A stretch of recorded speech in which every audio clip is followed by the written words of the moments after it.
L'attaque n'a duré que quelques secondes.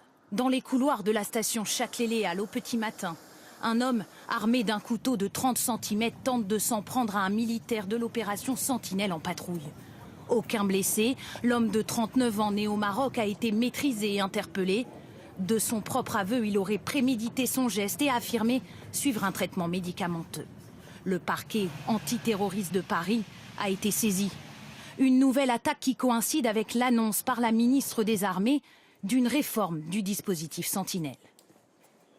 Cette nouvelle attaque légitime pleinement ce que nous voulons faire, c'est-à-dire rendre ce dispositif encore plus imprévisible, encore plus indécelable pour les agresseurs potentiels.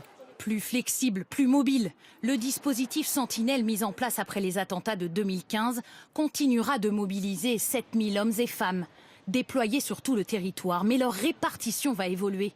3500 environ resteront affectés en permanence sur les sites touristiques, les gares ou les aéroports. 3500 autres seront mobiles, affectés ponctuellement en fonction des besoins. Leur déploiement ne sera plus connu afin d'être plus discret et moins prévisible. Depuis 2015, c'est la 7e attaque contre des militaires en France. Bien visibles, ils rassurent la population mais sont aussi des cibles de choix.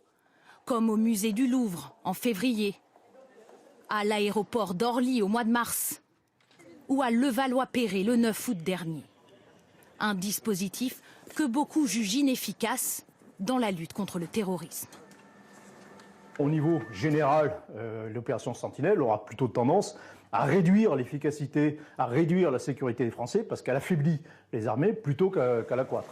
Beaucoup pointent la fatigue et l'usure des militaires de Sentinelle, mais l'état-major espère que ce dispositif remanié fera remonter le niveau de motivation des soldats.